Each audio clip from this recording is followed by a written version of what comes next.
Prepare to be astounded. My dear fruits, welcome to the broadcast. Prepare to be astounded. I'm sure you've seen social media. I'm sure you've seen the huge headlines today regarding the Duchess of Sussex writing to social influencers, and we will look at the first notelet that arrived in a moment. But indeed, I've asked the Duchess not to darken my doorstep, and what do I find today through the letterbox? A notelet from Meghan Markle. 3 full pages full of curlicues, and I shall get on with it and read it to you and share the information with you because it's really quite something. March 2025. Dear River, I heard you hated my show and thought it was nonsense on stilts. You claimed that I was the poor man's Martha Stewart, but my husband, Prince H, is a rich man, and I am a proud, rich and confident woman of colour. I am sorry for your white fragility. I would love to send a pot of jam to you to sweeten the thoughts of you and your fruit basketeers. Actually, I paid my servants to pick the berries and find Martha's recipe and make the jam all by myself. It's true, several years ago I consulted my magic mirror on the wall, who told me that I was not the fairest in the land, and flashed up Kate's face, and also yours, River. Oh dear. And so I fled the kingdom in a jealous rage, but you continue to taunt me from afar. Yes, I copied your keepsake idea for my jam box in revenge, but I am a female founder, an executive who knows what's key, and love is in the detail. I would also like to kindly ask you not to talk about my husband, Prince H. I have noticed him listening to your broadcast over my shoulder, and his frostbitten extremity always springs up in arousal. He thinks I do not notice, but I always notice when little Todger is pointing in a direction other than mine. It's like a broken compass. Kindly do not disparage my business or distract my man. I can't help that, my dear. What can I say? He's only human. Humbly, the great Adamazi, Queen of Nigeria. And as ever, Nutmeg Spencer Mountbatten Boy Sussex. Well, she's got a rotten nerve darkening my doorstep with her curlicues, hasn't she, my dear? And speaking about my fruit basketeers as well, putting your name in her mouth, I ask you. It was kind of her to send some jam along, though. Might take her up on that, eh? But if you hadn't heard what had gone on, well, this revolves around Amanda Hirsch, who has a podcast called Not Skinny But Not Fat, and she's got quite a decent following on all the socials, you see. Well, some weeks ago, it seems that she had reacted to the trailer for With Love, Meghan, and she found it cringeworthy. She's not some sort of Meghan hater, but she had sage advice for Meghan, and she had suggested that Meghan came across as inauthentic and not relatable at all, and she was scared about the reception that it was going to get. And she said, "Oh guys, I'm genuinely concerned for Meghan. I'm not a Meghan hater at all. It feels like a Blake Lively situation. I understand that some people think she's inauthentic. I get that. I'm so scared for her that this Netflix show will make those claims stronger." It did, my dear, it did. You were bang on the money. From the trailer, it looks like it might. In the trailer, at least, she doesn't come across as relatable. That's because she ain't. I'm just scared for you, Meghan. Oh, get a life. Haven't you got something else to think about and be scared about?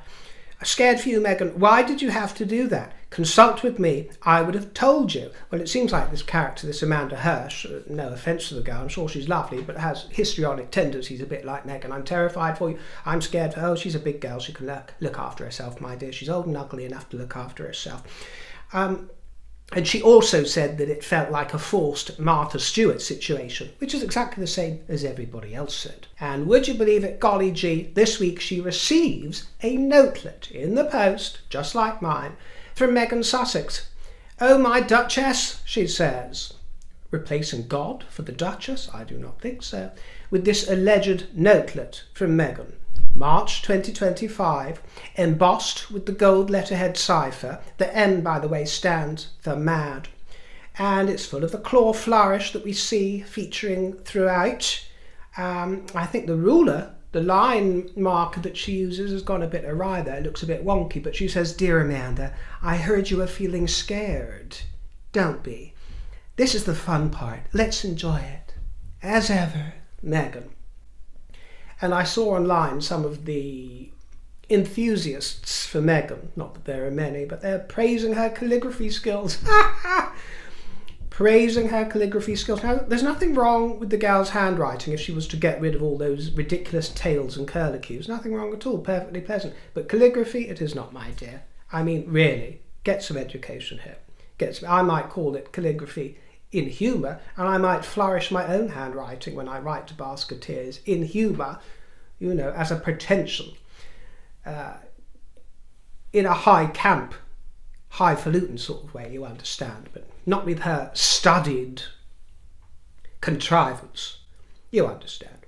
Don't be surprised if you see Meghan pop up on the podcast of this Amanda Hirsch in future, because she's trying to muscle in there with the social media and I'm going to play them at their own game. Ari Emanuel, don't you think I'm such a genius? I'm going to take the trolls or the critics and I'm going to play them at their own game. Let's harness social media in my favour. Well, we'll see how that works out, my dear. I think she's being really clever because it gets the headlines, but does it really get any respect? Which is really what she's gunning for, isn't it? Well, it appears that she did make a fan out of Amanda, who has claimed that she is now a Meghan fan for life, and says that she's got to frame the notelet, she's beyond shook, she's beyond spiralling. Can I please ask, as others have been asking, why does Meghan's stationery still have the coronet on it above her cipher? She rejects royalty, or so she claims. She doesn't want to be associated with the royal family, or so she claims, or the House of Windsor, which it represents. You know, it was, I believe, and I could be wrong here, but I believe that particular illustration, that version of the cipher was approved in 1917 when the House of Windsor came into being for sons and daughters of the heir apparent. Well, Harry is no longer a son of the heir apparent, so I don't know if that still holds sway. He's a son of a king, but one that banished him from the kingdom. So I think she should live up to her own morals and standards and toss that coronet away from her notepaper, don't you? Because it's sending out a mixed message. Why doesn't she just be M, without the trinkets and bangles and baubles of royalty? Speaking of which, in Belfast, real royalty was in Northern Ireland for their annual jolly. Specifically Belfast, and I did really enjoy the rendition of What Shall We Do with the Drunken Sailor that was sung and performed for their majesties. This was in the heart of Belfast City.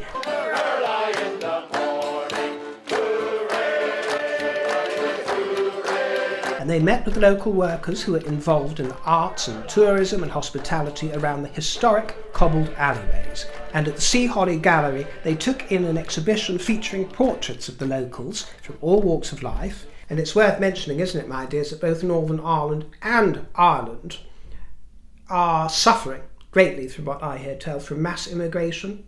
Irish and Northern Irish fruits might be able to tell me different, but from what I hear, what the whispers are, and what the general information available is that mass immigration at speed is ruining, destroying, and degrading the Emerald Isle of great legend.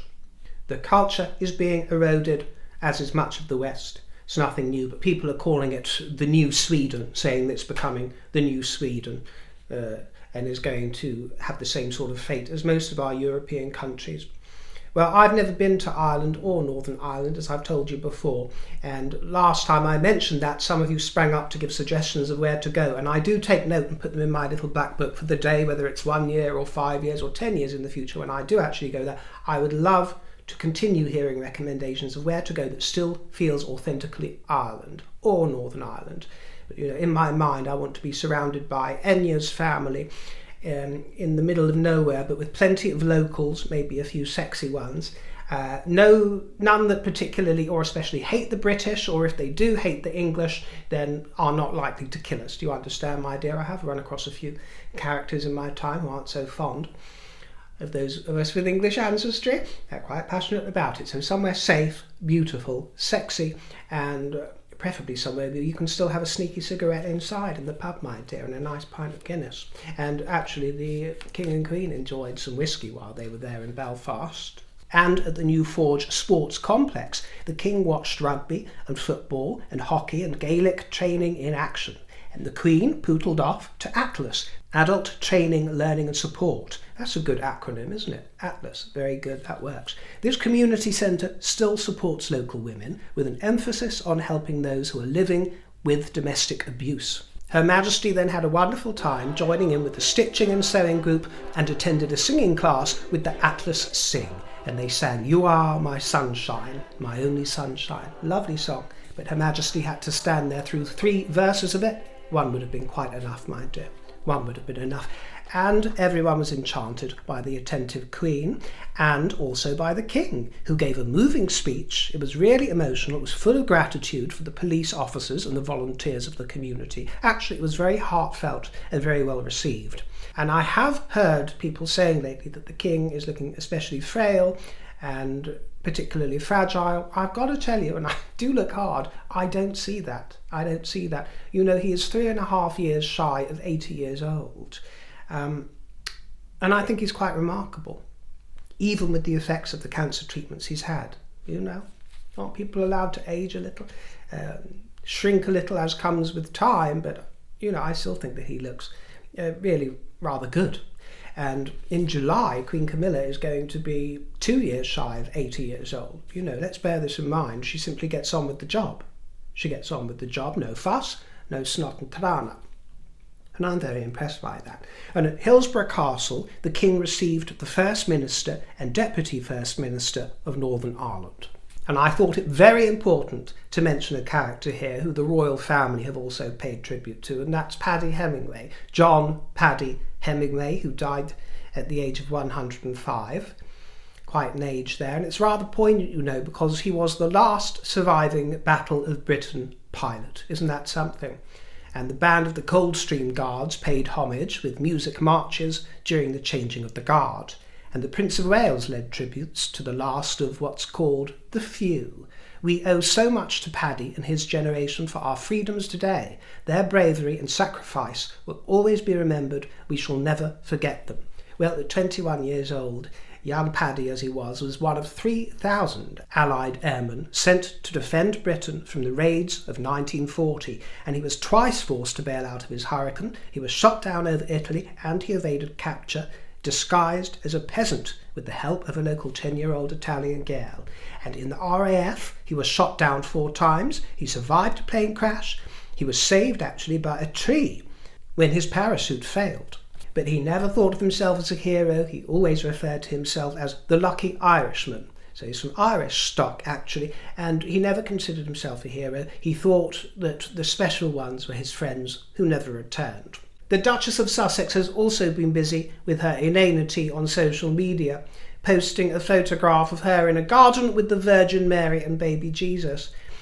When your dear friend from middle school sends you something from your alma mater and it brings the biggest smile to your face, she says, "Go Pandas!" and she tags the Immaculate Heart. Thanks, Sush. Well, she's always struck me as a bit of a vague booker, one of those who posts deliberately cryptic statements on social media so as to elicit attention or requests for details. She's exactly that type, isn't she? You've seen him.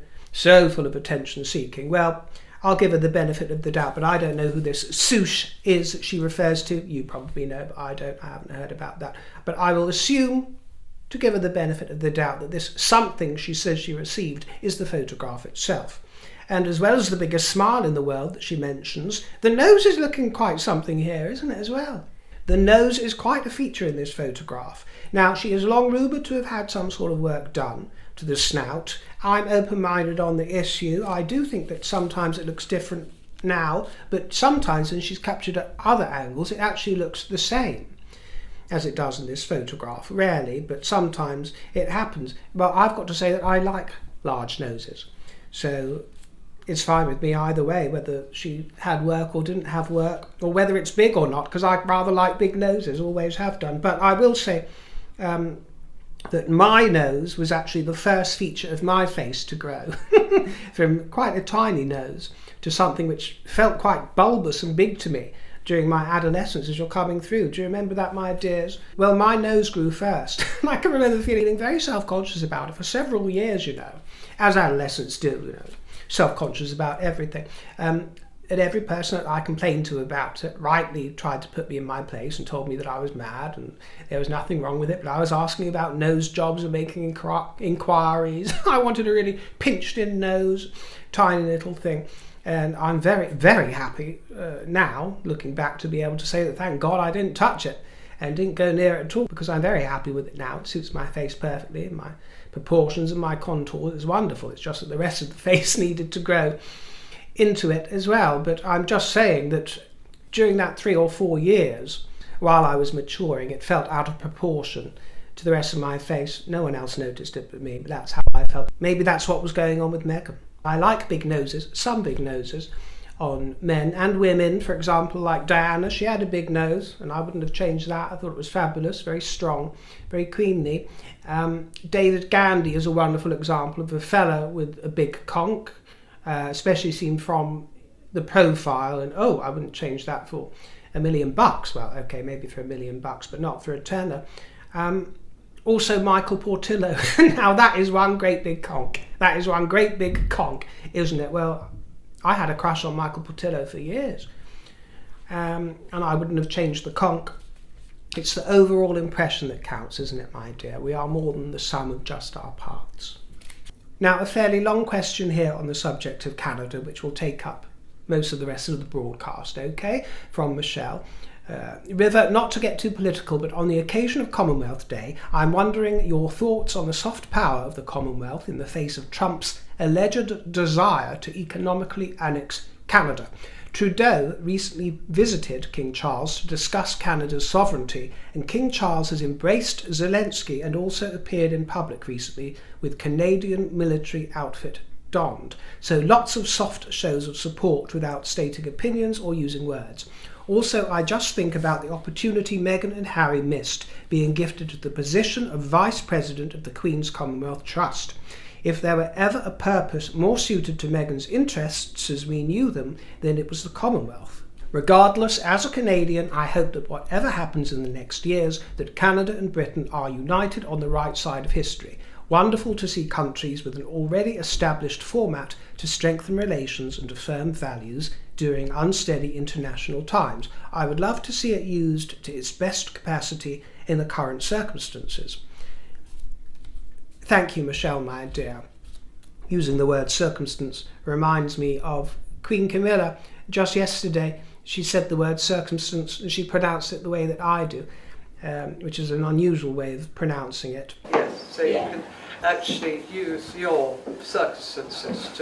The Queen pronounced it my way, Boris Johnson pronounced it my way. Most exceptionally cultured people pronounce it my way, but it's quite rare. Most will say circumstance or circumstance, but very few these days say circumstance with a neutral vowel, and I've prattled on about this many times. It's a real thing of mine. I'm not telling you to do it, I'm not even telling you it's right, but in my world, and in Queen Camilla's world and the King's world, it's right. And I was taught that, as I've told you before, by a late director, Jeremy Young, and ever since he instilled that into me and installed that into me, that's been the way for me. Sometimes I will vary the pronunciation depending on my mood and the circumstance. But I'm digressing, aren't I? Yes, my dear.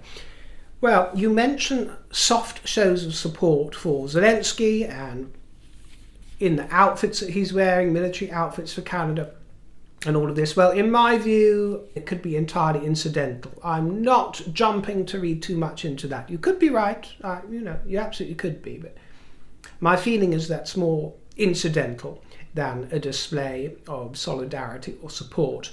I'm not going to knock President Trump's recent behaviour, because there are those who say, and they're not few in number, who say that actually he is a grand master of the chess game, and that it is not always immediately apparent what the long game tactics of his are.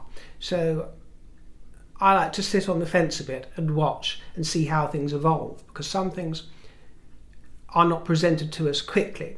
We have to wait and watch and see. So having said that, the rhetoric and the braggadociousness and the brashness of President Trump, the head of state for the United States, which could form part of his tactic, by the way. It could form part of his tactic, maybe not. But that sort of behaviour contrasts wildly, doesn't it, with the elegant and gracious diplomacy of our head of state.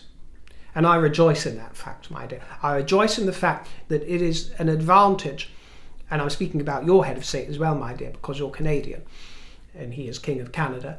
Well, it's an advantage of having a non-partisan head of state who is not a politician and certainly involves a part of his arsenal of soft power. Absolutely, soft power is not to be underestimated. It's still power, soft or hard. Oh dear. His Majesty received the leaders of Canada, who are his representatives, and the leaders of Ukraine, who are not his representatives, with grace. And he would have received any president of the United States with grace, whether Trump or Biden or anybody else, and he will receive President Trump with grace for his unparalleled second state visit that may come to fruition later this year or whenever it is.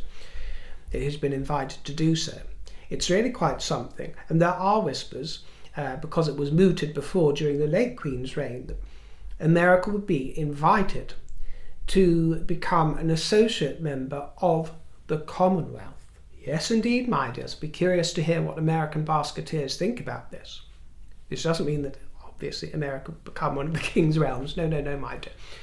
We're not talking about that. We're talking about an associate membership of the Commonwealth to bring unity and to share in conversation this kind of thing. And the whispers are that this will be re-mooted by the King when Mr. Trump comes for his second visit here. The concept of dynasty has power. That has soft power. Dynasty, the bonds of family and lineage, are very powerful, the bonds with the people of a nation. And it's why dynasties form. You see them form even in non-monarchical democracies such as the United States. The Kennedys, the Bushes, the list actually goes on quite a lot.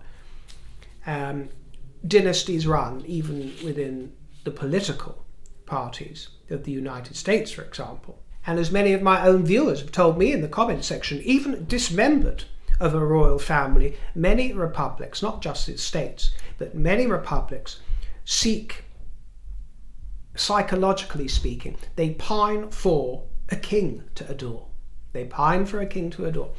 And I realise that many citizens of the United States will deny this and reject it, and I accept that. It's not a one-fits-all psychological pining, but I see quite clearly, and I'm told, how many democracies that don't have the king as the head of state pine for some sort of kingly figure. And those who deify Trump and treat Trump as if he is a king, some of them are already calling for Baron Trump to take over in the near future. They're already priming Baron, poor thing. And the Democrats, conversely, they pine for Michelle, don't they? Because it's the idea of a dynasty, a family that people continue to be attracted to, even without a royal family in charge. They like the idea of the lineage. It seems something that's intrinsic to human nature, no matter how much a society might deny it. And it is irresistible to people for the sense of continuity that it gives. Well, my volition, Michelle, my dear, is that there is not the slightest chance of annexation of your country, of Canada, becoming the 51st state of America at any time soon, and certainly not while Charles remains the King of Canada. Having said that, enthusiasm for royalty is really, it's among the older generations, isn't it, my dear?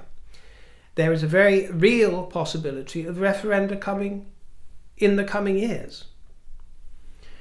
Charles and Camilla last visited Canada in May of 2022, just before the late Queen popped off and popped her clogs, and they were on a royal tour as the Prince of Wales and the Duchess of Cornwall back then. William and Catherine, I think their last visit was in 2016. I think before that they were in there in 2011, so it's been 9 years since they were in town. And if they are to continue receiving loyalty from Canada, then they're going to have to sprinkle some magic. They're going to have to sprinkle some magic and show some presence, a lot of it in the coming years. And indeed, the Duke and Duchess of Sussex would have been invaluable, there's no question, but they would have been invaluable to realms such as Canada, if they are not who they are. Do you understand? So it's not as if we're thinking, oh, we shouldn't have let them go, we want them back because they would have been so wonderful. Well, they wouldn't have been so wonderful because they were them, and they are them. And wherever you go, there you are, aren't you, my dears? So Harry would have been up to all his normal tempestuous mischief, whatever he was doing, whatever he would have been assigned to. Meghan would never have been happy, throwing tantrums, disappointing staff and all of this, and causing drama.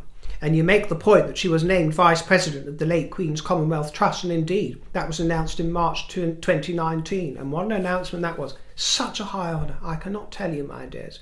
Vice President of the Queen's Commonwealth Trust.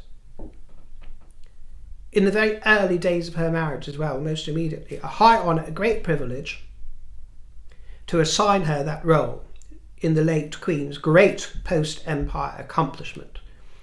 The tapestry of the Commonwealth that the late Queen had assembled. Do you understand? Plus, she would have been involved with countries such as Canada that she's lived and worked in, and countries that she has associations with in Africa. But that wasn't good enough for the Duchess. She would rather sell pots of jam on Instagram. Isn't that something? Well, to offer some reassurance to you, dear Michelle, there was a half-an-hour private conversation in the private audience at Buckingham Palace with your new Prime Minister, who has described the King as a steadfast defender. And he said, "My thanks to His Majesty King Charles III for his warm welcome and gracious hospitality today. Canada is fortunate to have a steadfast defender in our sovereign."